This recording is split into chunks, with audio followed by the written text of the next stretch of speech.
Hello guys, welcome to RBK diaries. இன்றைக்கி நம்ம easy PC chicken recipe தான் பார்க்க போகிறோம். இது ரொம்பவே ஹெல்ப்ஃபுல்லாக இருக்கும் பேச்சுலர்ஸ்க்குலாம். ஸோ வாங்க எப்படி பண்ணுறதுன்னு பார்க்கலாம். அதுக்கு நம்ம பேனில் வந்து ஒரு 3 டேபிள் ஸ்பூன் ஆயில் ஆட் பண்ணிக்கலாம்.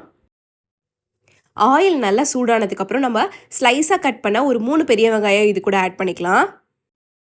பெரிய வெங்காயம் இந்த மாதிரி நல்லா கோல்டன் ப்ரௌன் ஆகிற வரைக்கும் நம்ம நல்லா வதக்கி எடுத்துட்டு நெக்ஸ்ட்டு இது கூட நம்ம வந்து கொஞ்சமாக கருவேப்பிலையும் ஒரே ஒரு பச்சை மிளகாய் கீரி ஆட் பண்ணிக்கலாம். அடுத்து நம்ம இடித்த இஞ்சி பூண்டு பேஸ்ட் வந்து இது கூட ஆட் பண்ணிக்கலாம். இப்போ எல்லாத்தையும் சேர்த்து நல்லா வதக்குங்க. இஞ்சி பூண்டோட ரா ஸ்மெல் போகிற வரைக்கும் இதை நல்லா வதக்கி எடுத்துக்கலாம். நெக்ஸ்ட்டு இது கூட நம்ம வந்து வாஷ் பண்ணி வச்ச சிக்கனை வந்து ஆட் பண்ணிக்கலாம். நான் மஞ்சத்தூள் போட்டு சிக்கனை வாஷ் பண்ணி எடுத்துகிட்டு இப்போ அதை வந்து கூட ஆட் பண்ணிக்கிறேன்.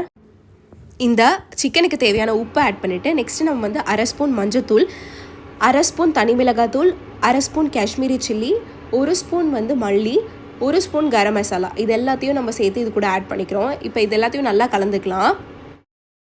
இது எல்லாத்தையும் சேர்த்து நல்லா கலந்ததுக்கப்புறம் நம்ம இது கூட தயிர் ஆட் பண்ண போகிறோம். தயிர் வந்து நம்ம தக்காளிக்கு பதிலாக ஆட் பண்ணுறோம். தயிரை ஆட் பண்ணிவிட்டு ஒரு நல்ல மிக்ஸ் கொடுங்க. இப்போது மிக்ஸ் பண்ணியாச்சு.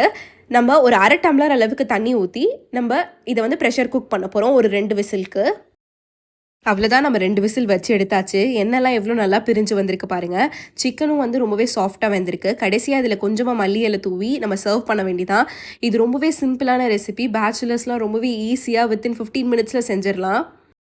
இந்த மாதிரி நிறையா வீடியோஸ் பார்க்கணும் அப்படின்னா மறக்காமல் எங்கள் சேனலை சப்ஸ்கிரைப் பண்ணிட்டு கூடவே பக்கத்தில் இருக்க பெல் ஐக்கானே கிளிக் பண்ண மறந்துடாதீங்க. அப்போ தான் நான் போடுற வீடியோஸோட நோட்டிஃபிகேஷன் எல்லாமே இமீடியட்டாக வரும். தேங்க்யூ.